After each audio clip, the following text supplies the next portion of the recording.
Good morning, colleagues. Thank you so much for joining. We're having a little trouble with Teams, so we just need a minute to hopefully get that sorted. And so if you don't mind just waiting a minute, we'll be back on as soon as possible.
Sonia, just checking if there's any updates from Melanie about her ability to join. Not Okay, I see. yet. Yeah, the last I heard from her, she was going to look at your email with the new link, but she hasn't sent me any note as yet. She might be trying. It was really tricky to access Yeah, things I'm not sure today. why. Okay. I sent you her number. Yeah, I just texted her. Hi, I'm here. I'm here. I'm so Melanie. sorry. Oh, I don't know why this was in my diary for 4 p.m. with no Teams link. So I'm my deepest apologies, but I'm online now. okay. I'm so sorry. And would you be able to check if your camera works? Because Sonia's isn't working. So just curious if yours works. No, I'm driving right now, so I can't, but I can check when I get home. Okay. All right. Yeah. Well, thank you both for joining. I'm sorry about these technical difficulties. I'm not sure what went wrong, but I'm really pleased to be here today. I'm really excited about this webinar where we're going to really dive into the details on women waste workers as key climate actors and really looking at lessons from Brazil and South Africa. When we started planning this webinar, we had we we really like Sonia and I had a great conversation and really started to think about how exchange can happen, how work can and projects can be developed that really are focused on gender and are gender transformative so that we can really change not only the sector but also livelihoods and everything basically is raised when we focus on gender. And Rachel Carl, and really pleased to have Rachel Carl here today with us to walk through some new guidance that Oxfam and CCAC put together, that is on uh, really looking at these concrete steps and recommendations in each sector for how projects can be better designed and better implemented for better results. And so this is going to be an amazing story about this kind of exchange of information from Brazil to South Africa, and we really look forward to today's webinar. So with that, over to you, Rachel, to get us grounded in a foundation. Thank you. Great. Thank you so much. It's really good to be with you all today. My name is Rachel Carl. I'm a senior climate advisor at Oxfam America. Oxfam is a global poverty and inequality organization, and so our climate work reflects that mission, right? We think that to understand the climate crisis, we really need to understand power and inequality, including gender inequality. So we've been grateful to work with the CCAC over the years on super pollutants and gender And as Sandra just mentioned, I'm most grateful to be one of the authors of the guidance document we put together, which we published in the fall. So I will drop that in the chat if folks would like to read the full document. But I want to take just a few minutes to frame the conversation today around a few pieces from this guidance document.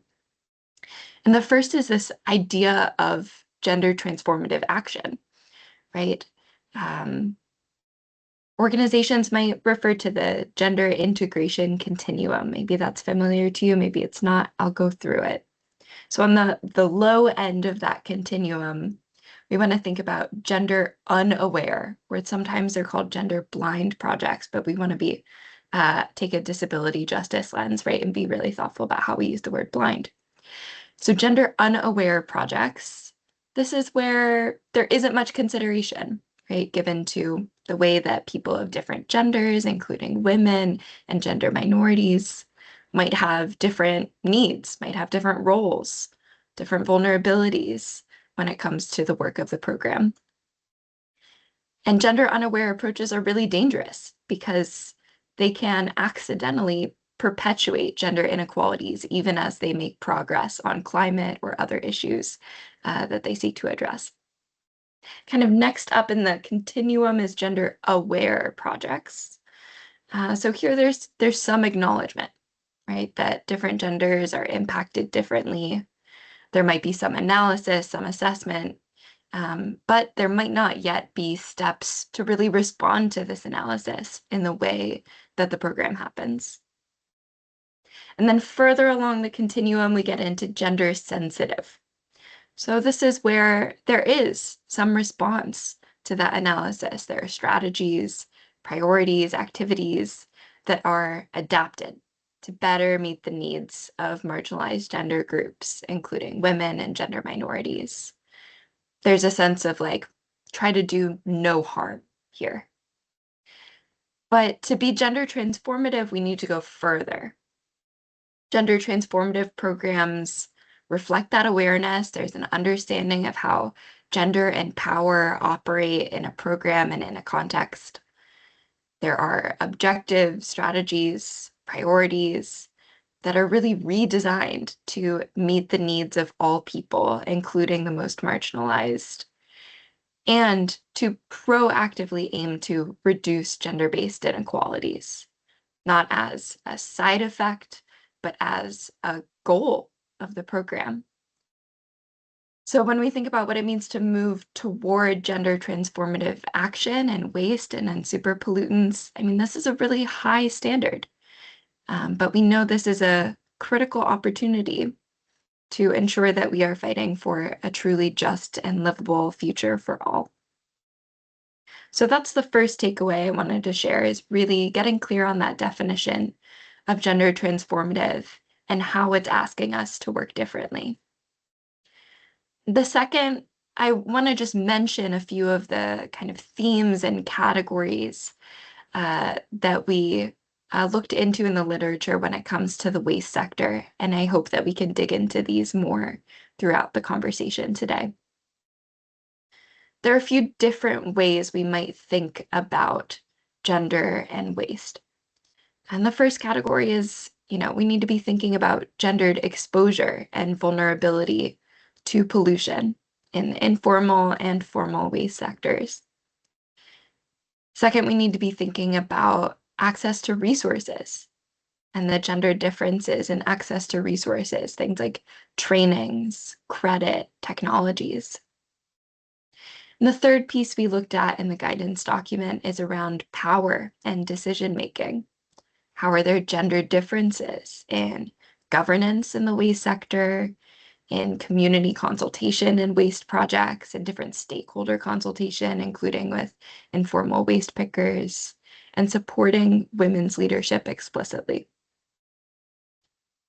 The third takeaway for me is really just that we have so much left to learn. This guidance document is one part of understanding how gender and super pollutants are operating today, what we need to learn. And what we found is that the literature on this topic is really pretty limited. There are very few large, highly resourced programs at this intersection. And at the same time, there is so much wisdom particularly from grassroots, frontline, and feminist groups about what it takes to do gender transformative work. So we need to be funding this, we need to be uplifting it and prioritizing this area of work. This is a critical moment, not just as a checkbox or an intellectual exercise, but as you all well know, about ensuring a livable, equitable, just future for millions of people. So I encourage folks to click that link, read the guidance document, and please do, use it as one tool in your toolkit to help think about gender and superpollutants in all of our work. I'm so thankful for this discussion today, the examples we will hear about, and thank you very much to the CCAC for having us.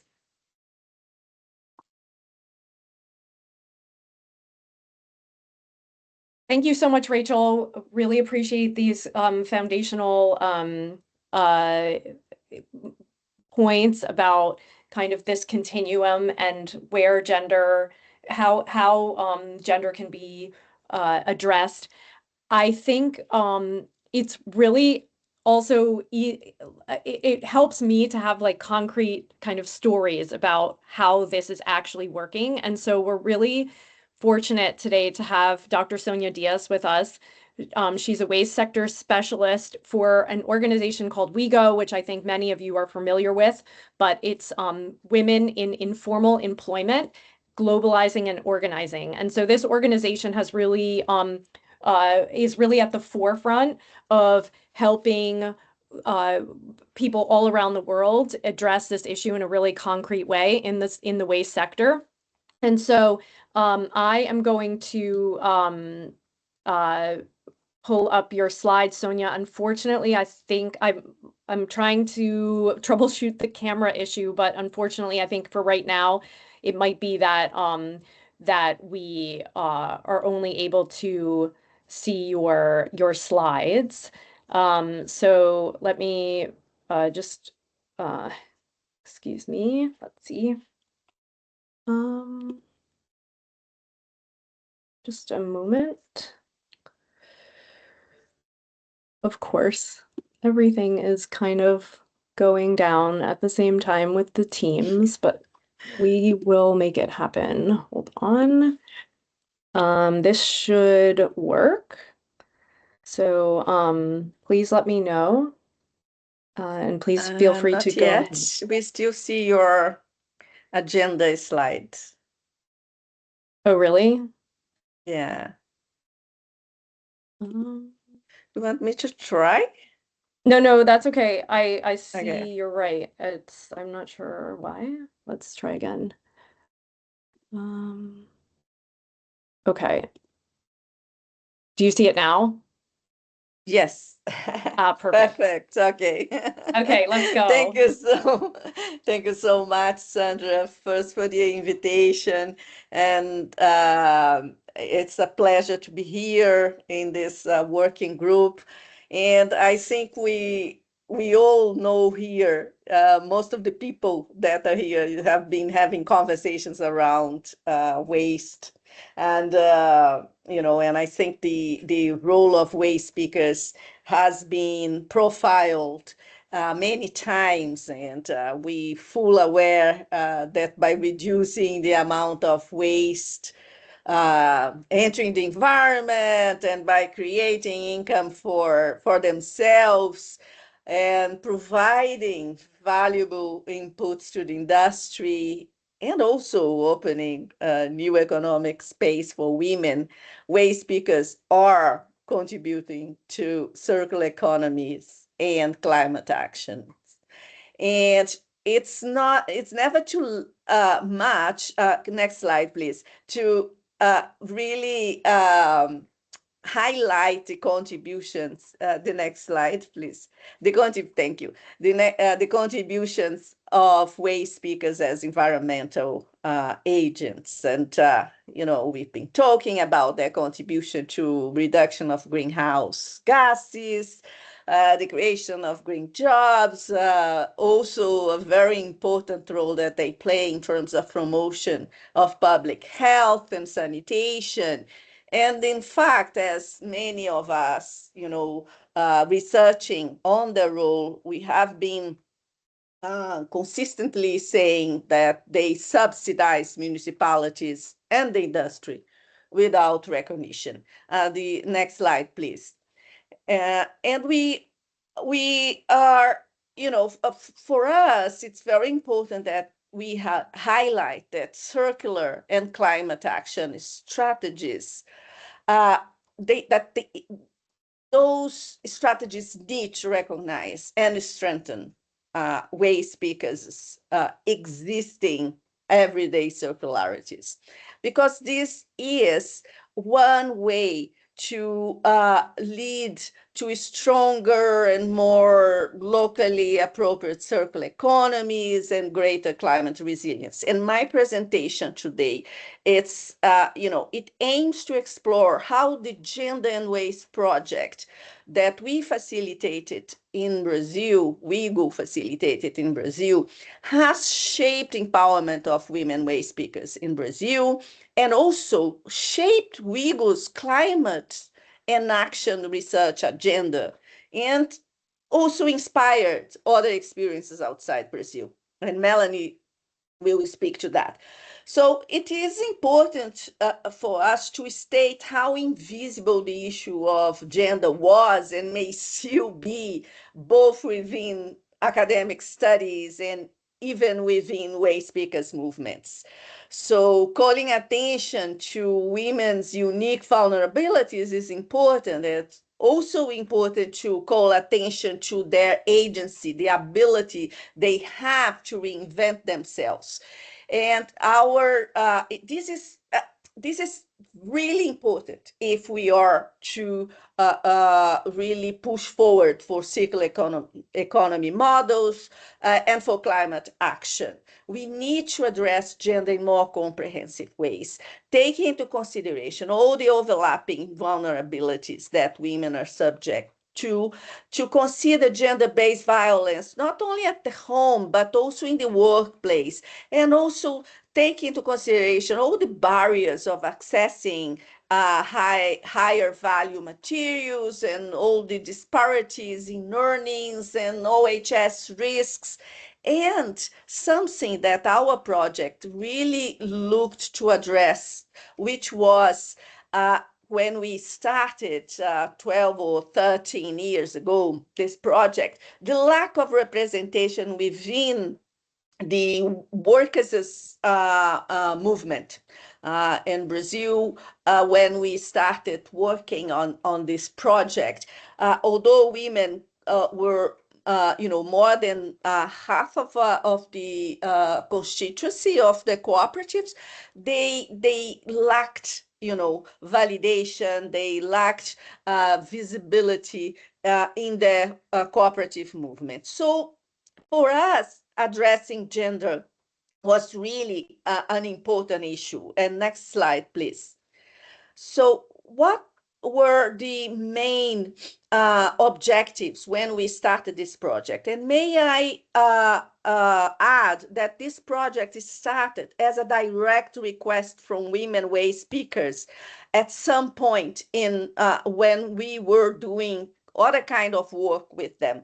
They really started raising how invisible they were within the movement. So we set up a very participatory process in terms of shaping how the project would be designed by involving women in a collegiate coordination with WIGO and a local university here in Belo Horizonte, my city, and local NGOs. And our goal was to provide women with the tools that they needed to work towards equality in their workplace, but also in their personal life, to support them in terms of strengthening their capacities and voices. We also wanted to increase women's leadership roles in their cooperative movement.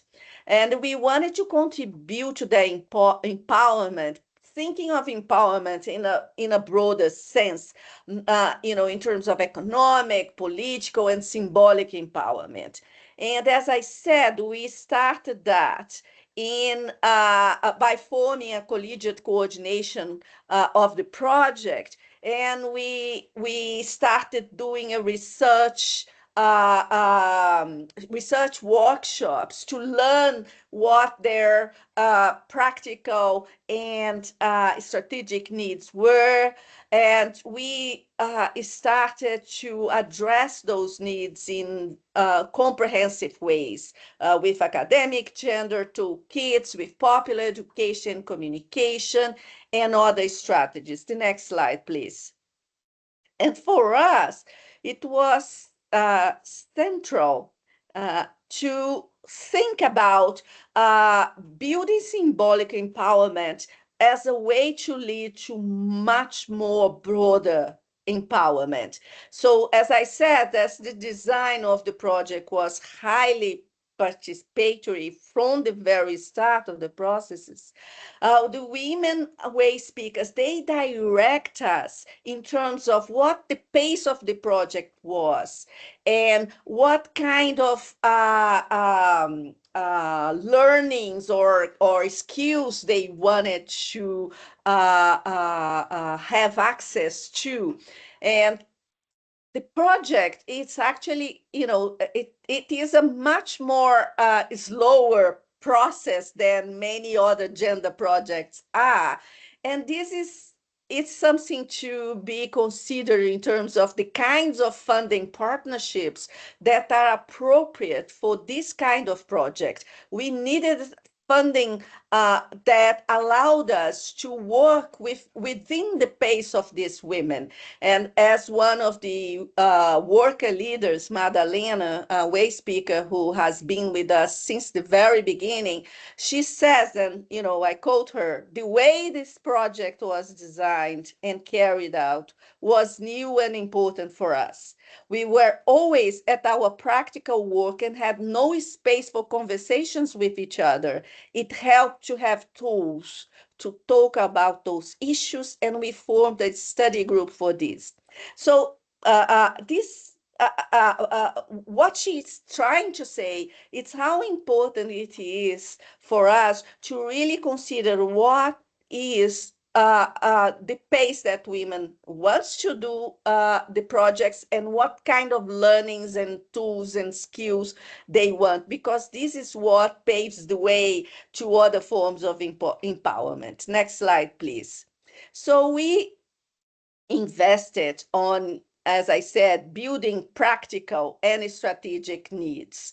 And we identified these needs earlier on in the research phase of the project. And we started building capacity on communication skills, on feminisms, on art education, such as the theater of the oppressed technique that they have been using to do gender empowerment sessions at their cooperatives. We carried out leadership coaching and many other capacity building processes. The next slide, please. You can see that this is very grounded on popular education, the popular education tenets, that it's really the foundation of the work that we do. So as we moved on, we evolved as a project, we started seeing some impacts of this process of gender awareness and capacity building. And for way speakers, we started to see stronger female voices within the cooperative movement.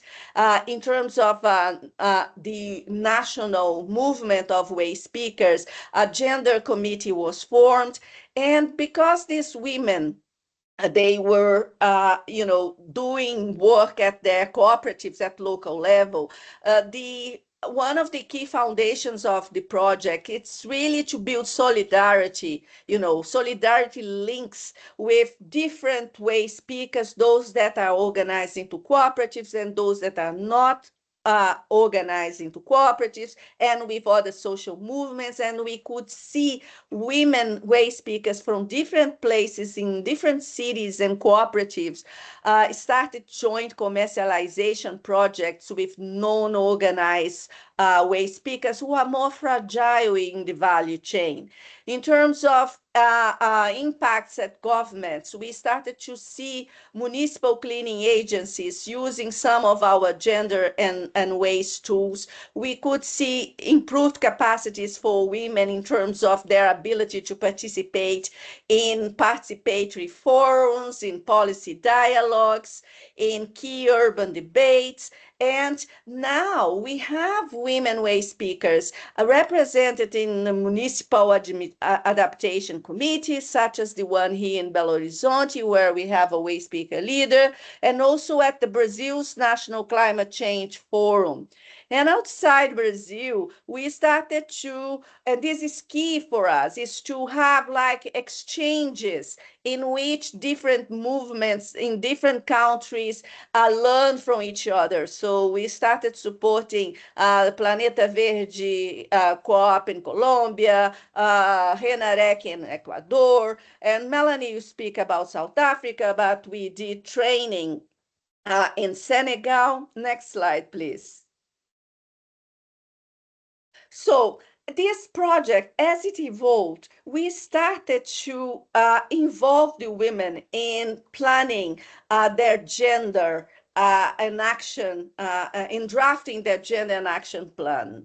And one thing that emerged within this process at a given point in time was their need to learn more about climate change.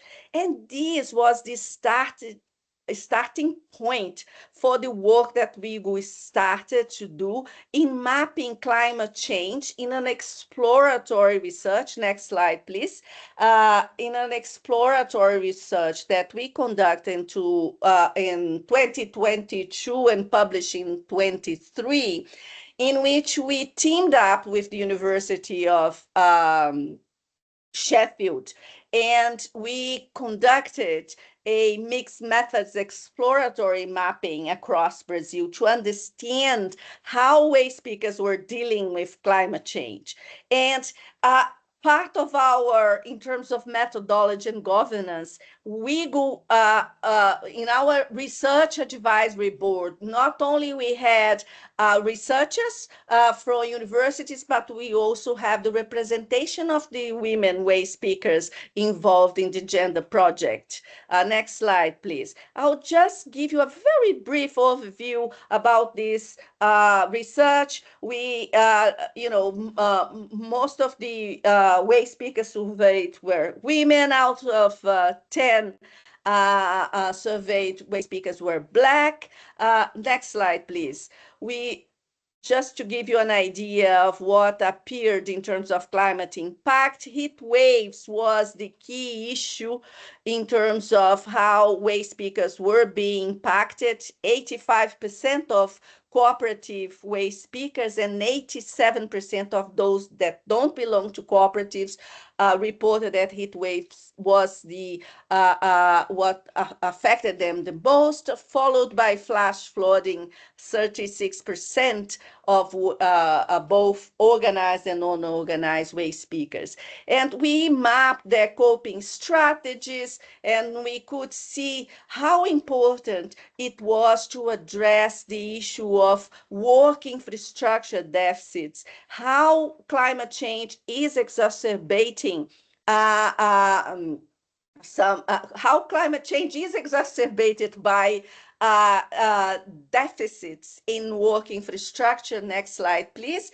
And we, as you know, talking with the women who were on the board, we decided that we should continue doing the monitoring of how climate change is affecting workers. And we designed this project, which is called the Near Real-Time Monitoring of Extreme Weather Events, in which we have a system that relates extreme events to the impact on workspaces, working conditions, and livelihoods, and we are monitoring impacts as a climate event happens in a given city.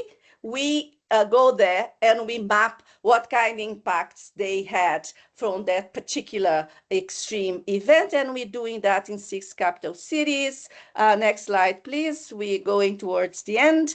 And just, highlights of some of the emerging insights. We can see that there is a lot of pressure in terms of how climate change is affecting workers, mental health issues.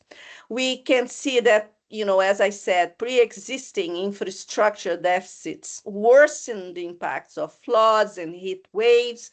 And we could see that most of these cooperatives that we are monitoring across the 6 capital cities, they are led by women waste speakers. We could see that great agency, how they are, striving to cope with these events without, a comprehensive support from municipalities. Next slide, please.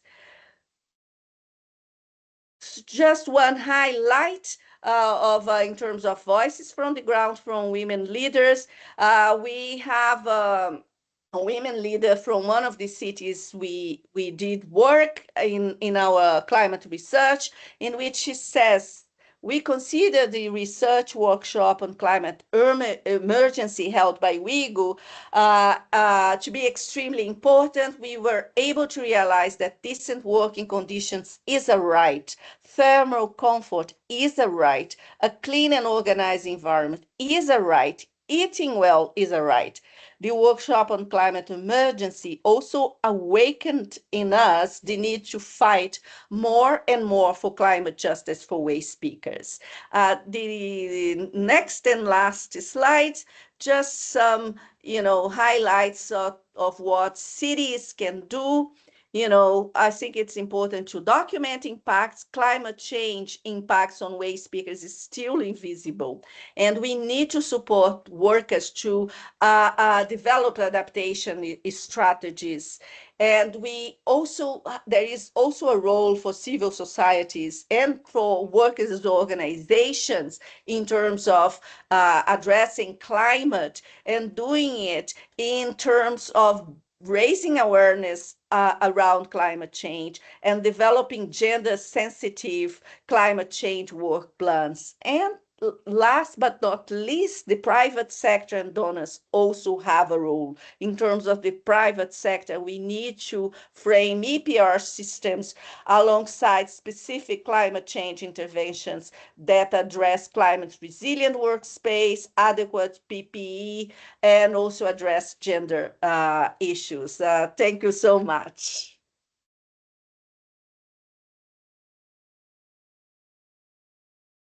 Thank you so much, Sonia. That was an incredible, it's an incredible story, I think, of dedication and organizing and hard work to make this change. And we really appreciate the story. And I think, Melanie, is that you on your camera? Do I see you? Hold on. I'm so pleased. Yes, that's me. I'm so pleased that worked and that we can see you. I'm so sorry, Sonia, that we're still troubleshooting your camera on our end. But without further ado, I think that this story that the two of you have is also just a really inspiring story about, and we'd love to hear more about how South Africa built on and learned from the lessons of Brazil and from the work that WIEGU was doing. So Melanie Sampson, Associate Professor of Sociology at the University of Johannesburg in South Africa. We really welcome you here today, and thank you so much. Great. Thank you so much. And everyone, please accept my apologies. For some reason, there was confusion with the time zones around the start time of this session. As you can also hear, I'm getting a bit of the flu. But anyway, it is a real pleasure and privilege to join this seminar today and to share some of our experience of comparative or relational feminist praxis.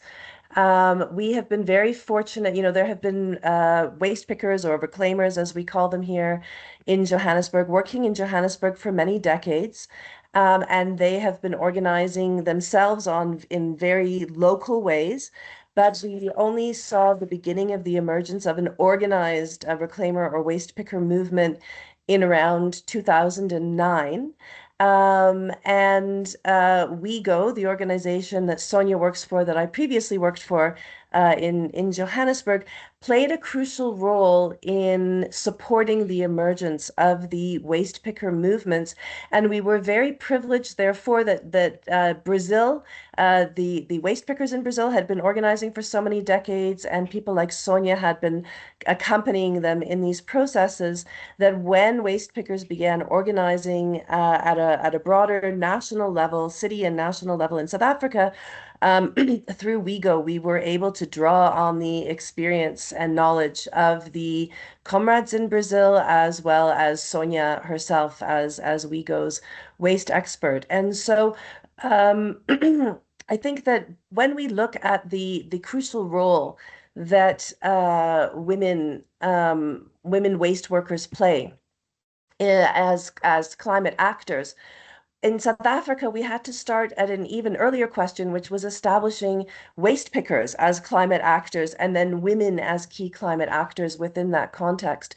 And I think that one of the things I want to highlight is and in terms of how we can learn from the Brazilian experience, many NGOs have gender programs.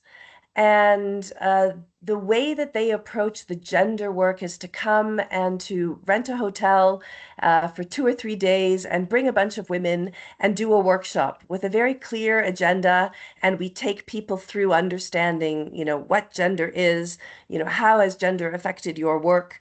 How are you differently affected as a woman? It's a very kind of formulaic and contained activity or set of activities. And I think one of the key lessons that we drew from Brazil from the very beginning is that we need a more processual understanding of how to engage issues with waste pickers as climate actors more generally, and with women in particular. And so I used to joke that Sonia was our secret agent. I'm not sure if it was mentioned in her biography that Sonia was previously she worked in the municipal waste management department in her municipality. So she knows how to talk to municipal waste managers. And Sonia would come and help us to run workshops where we slowly began engaging municipal and national government officials, creating space for them to come together with waste pickers and to transform the way that they understand the waste system so that they could see reclaimers as crucial actors in this process. And very often that needed to start with actually getting government officials sitting at a table by themselves with flip chart papers and markers and draw what they think the waste management and recycling system looks like, getting reclaimers, waste pickers to sit at a table and draw their own picture. And lo and behold, the way that those pictures are drawn are very different. The role of waste pickers is very different depending on who draws those diagrams, those maps, and bringing the parties together in order to transform the way they understand not just the role of waste pickers in the waste management system and climate adaptation, but what the system itself looks like. And so I'm highlighting this because I think that one of the most important contributions of the Brazilian movement is this feminist, Freirean praxis and the processual understanding, moving away from the formulaic, let's run a workshop on gender, to let's create space for waste pickers and other stakeholders in the sector to engage one another and to collectively generate new meaning and new understandings. And it's through that we organically find our way to the key issues that we need to be focusing on. So in South Africa, that meant not starting immediately just with gender, but with how we focused on creating what we called the Waste Picker Integration Guideline for South Africa, which sets out what does waste picker integration mean in this country, and how do we draw on that from other experiences? But what we learned from the Brazilian experience was that from the very beginning, we needed to make sure that we had men and women waste pickers present, that we had men and women government and industry officials present, and that from the very beginning, when we were talking about developing a new understanding of the recycling economy, that we looked at the gendered roles within that from the very beginning, so that in our waste picker integration guideline, we've embedded an intersectional approach to understanding the ways in which waste pickers are gendered, raced, classed, and nationalized, right? Because in South Africa, as in many countries, we have a high percentage of waste pickers who come from other countries. So I think having this intersectional approach is crucially important to doing the gender work. So we managed to embed a feminist analysis, not a gender framework, but a feminist analysis within our National Waste Picker Integration Guideline. And I think that doing that, a key aspect of what it means to have a feminist analysis is, first of all, looking at the way in which the waste sector itself is gendered. If you look at municipal budgets and which services are prioritized, it's always electricity, it's water. Waste is seen as a feminized sector, a feminized activity. It itself is devalued. So how do we increase the prioritization of this devalued feminized sector? When we look at the gendered roles, there is always a gendered division of labor amongst waste pickers. The very interesting thing is, as opposed to in a formal workplace where the gender division of labor is created by the bosses or the managers, it's reclaimers themselves who create the gender division of labor that we find, where men around the world end up monopolizing the more lucrative materials, where it's women who are playing the more feminized roles of sorting. And yet we see, as Sonia mentioned, in Brazil, in South Africa, it's the same, that so often in the movements, it's the women waste pickers who emerge organically as the leaders of these organizations. And so having a feminist analysis of how the gender division of labor is created by reclaimers between themselves opens up interesting space for dialogue and discussion of how do we move forward, not just externally in terms of engaging government, but internally within waste pickers' own movements of improving recognition of the key role that women are already playing.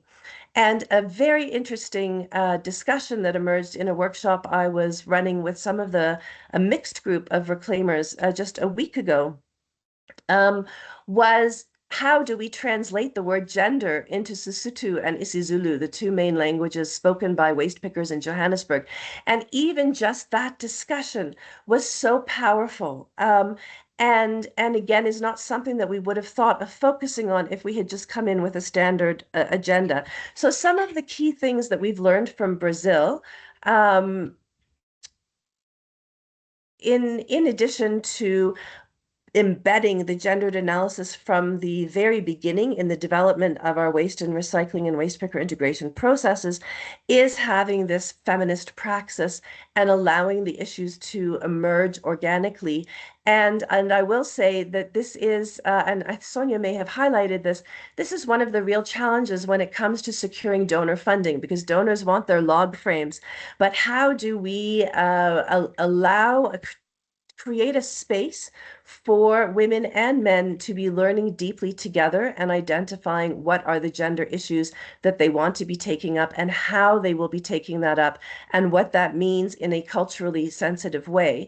And I won't put her on the spot, but in the virtual room, there is a PhD student who's working with me, Sheila Machibi, who's doing really important work in grounding initial work with the African Reclaimers Organization, building from the Brazilian experience on how do we work on gender issues. And what she's doing is starting with feminist life history approaches and women doing life histories with one another to learn about their experiences rather than pre-imposing where we want to end up.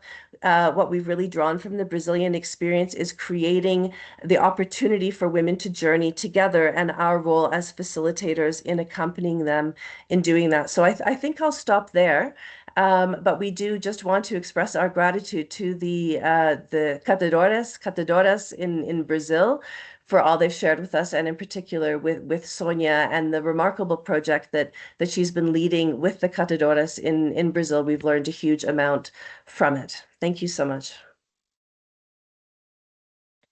Thank you so much, Melanie. And I'm really excited to now open the Q&A so that people can ask you questions and get specificity on different parts that were interesting to them. If you, Rachel and Melanie, would mind turning on your camera, and Sonia, I'm again extremely sorry that we can't see you. Maybe what we could do is, if people would like to ask a question, if you could put it in the chat, or see if you can raise your hand. I'm afraid that you might not be able to. So apologies for that, but please go ahead and put any questions you have in the chat and we will read them out loud. And for the colleague who asked to share the presentation and the recording link, we will do that. Okay, and so for the first question that I see from Donovan, it's for Sonia. Do you also see a lack of representation of women in formal / official waste systems and roles, and is more needed here too, including in the waste climate space? Okay, thank you. Very important question.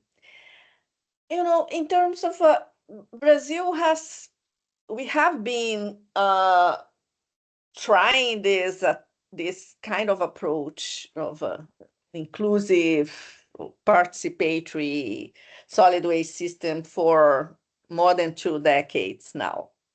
So if I look, you know, assessing how it was when I began more than 3 decades ago, I see a lot of improvement in terms of advances, in terms of having women waste speakers sitting at forums. We have waste and citizenship, multi-stakeholders waste and citizenship forums in Brazil, which have cities, NGOs and workers as cooperatives represented there, and this is a consultative space. We have in some cities, and mine it's one of the cities that, in addition to these waste and citizenship forums, we have other kind of spaces that are created within the city system, and in which we have participation of workers. I think for me now, and I'm thinking only about Brazil, this doesn't reflect other contexts. The biggest challenge is for us to really have a leap, from having participation at forums to really ensuring that what is being discussed within participatory platforms are implemented. Implementation has been one of the key issues in solid waste management. I think this is, we have beautiful frameworks.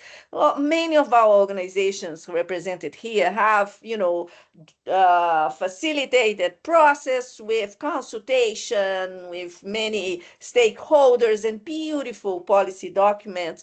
But, implementation has always been a key issue. So, yeah, there has been progress, but I think there's so much to be done for us to ensure that participation and visibility and stuff are more than the blah, blah, blah, that it translates itself into real policies. Thank you so much, Sonia. We have a question from Dr. Fadia Nordvit, and I have tried to make you a presenter. So if you would like to unmute, please go ahead and ask your question. Otherwise, I'll read it from the chat.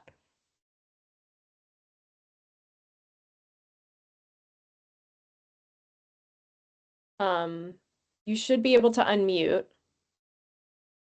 Okay, I will read it from, now I can do it. Hi, how are you?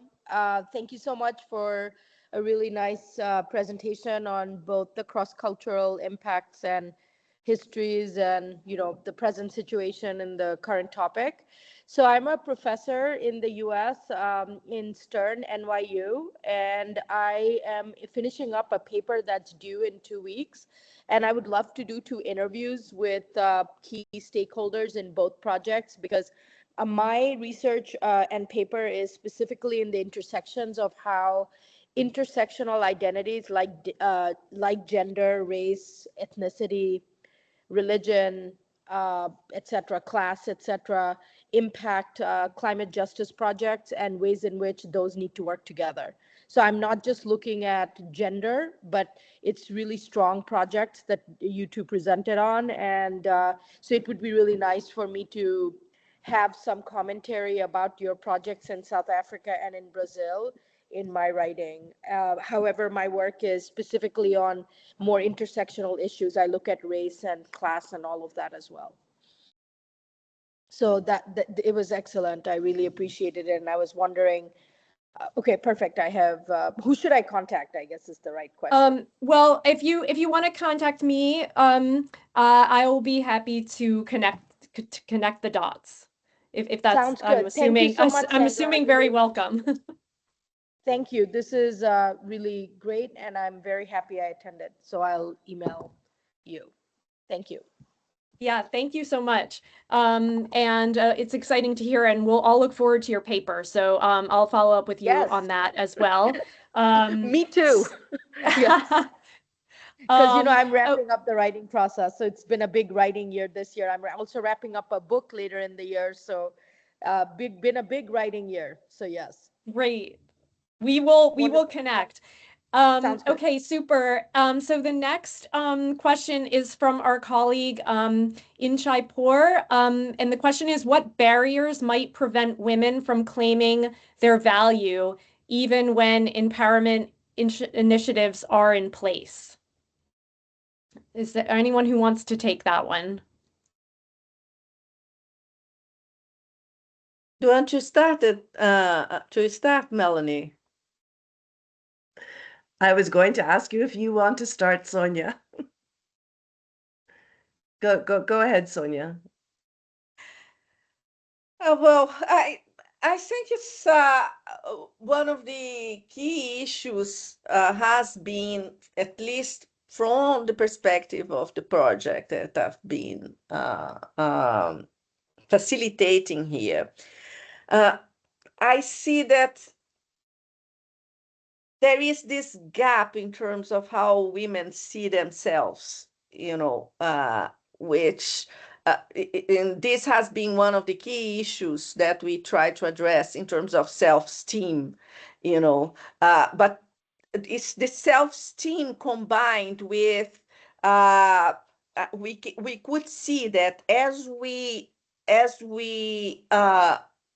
framed the address of very practical needs that we identified in our mapping with the women, that issues like not being able to communicate, you know, well, being able to speak in you know, for audiences and making presentations in PowerPoint. As we started addressing these practical needs, we started to build women's self-esteem because they were out there running their cooperatives and responding to day-to-day needs and being very resourceful. But because of the asymmetrical power relationships between men and women. When they were in public meetings, they would be, less vocal, or being more susceptible to being from men who wanted to have a say, or wanted to shut them up, as one of the women once put it to me. Anytime we start speaking, they raise their voices, and it's like we cannot say what we have to contribute to. So I think addressing, this combination of building their self-esteem, but actually addressing the real needs that they identify in that particular group, because this will change. It's context-based. Okay, it will change from group to group. And for me, it's one of the key issues if we want to really offer space for great empowerment. Yeah, and in fact, I can answer that question by linking it to the one that I see in the chat for me on formalization as an antidote, because I think that one of the real challenges, the question said, what are the barriers for women even when empowerment initiatives are in place? And often it's the empowerment initiatives themselves that are the problem because of the ways that they're designed, the assumptions that they're based on, and that often those so-called empowerment initiatives are designed in very disempowering ways, in anti-feminist, anti-participatory ways. And that is exactly the same problem we've had with formalization and even aspects of integration. If you have a top-down process where in the city where I live, Johannesburg, the municipality, the officials sat together with some consultants and said, well, what do we think waste picker integration means? How should we integrate and formalize the waste pickers? And then they develop projects that are completely inappropriate. And, one of my former students and I wrote what I think is a fun article, on the ways in which, because as a result of these integration programs, the way they were framed, the waste pickers earned less money, had less control over their working hours, had worse conditions of employment, right? But that's again why I keep emphasizing what we took from Brazil is the feminist praxis and the process. So in South Africa, when we developed our waste picker integration guidelines, so I think this speaks to the next question around positive policies, is we did it in a very participatory way, and we don't talk about formalization, we talk about integration, and integration is not about integrating the individual waste picker into a formal system designed by other people. We define waste picker integration as the creation of formally planned recycling programs that build on and strengthen the existing systems created by waste pickers, right? So it's taking a systemic analysis and it's saying it's the policy that needs to change and we need to build from what exists. And I think that that's really how we can ensure that integration or formalization, if that's what you want to call it, actually benefits waste pickers. It's exactly what Sonia was saying. They must define what they need, what they want, how they would like to be integrated. And of course, they are the only ones who understand how to extract recyclables from the waste stream in most of the world. So we need to follow their lead. Thank you so much. I'm afraid that we are out of time, and I think that we could continue this Q&A for another 30 minutes. So it's really disappointing, but I think what we will do is bring this group together again, and hopefully we have our CCAC annual meeting coming up, and I think a lot of the lessons that you're sharing here are also applicable when we really try to work in all sectors and have a gender transformative approach to our work across all sectors. So I think that these lessons about building from what exists and not trying to have a top-down approach are really welcome. And maybe we can have another webinar in the future where we talk about waste alongside other sectors, and we can kind of like compare notes. I will also have a burning question, which I'll save for then, which is really about like, I'm really curious about the unexpected allies that you have, that you've found throughout your work that you weren't expecting and that we could, maybe I will just like add a minute onto this webinar and just say, if you have a like an immediate answer to like unexpected allies, I would be really curious because I think that's also something where we have an opportunity to go beyond our scope in some places and bring in other ideas. So just maybe just like 30 seconds on an unexpected ally, if you have one. Melanie or Rachel or Sonia? I'm thinking about I don't know what to expect. I guess most of the allies we had, it came out of our mapping, stakeholder mapping, and we went for them, and we used, like I call them seduction strategies. We engaged them in a very Brazilian way of, yeah, to get them. Yeah, I don't know. Yeah, sorry. Well, I think that's an excellent high note to end on, and I think that that's really what we're all trying to do is to kind of seduce the world into SLCP mitigation and also improving lives. And so hearing this has really been a motivating way to start the day and also think about our work this year as we move toward like a really exciting year of success in the waste sector. Looking forward to COP, looking forward to all of this stuff and to working with all of you. So thank you for joining today's webinar. Thank you, Rachel. Thank you, Melanie, and thank you, Sonia. And we will look forward to coming together again in the future. So thank you. Bye, Bye. and thank you so Thank much you, for the Mom. opportunity. Bye, everybody. Thank you. Bye.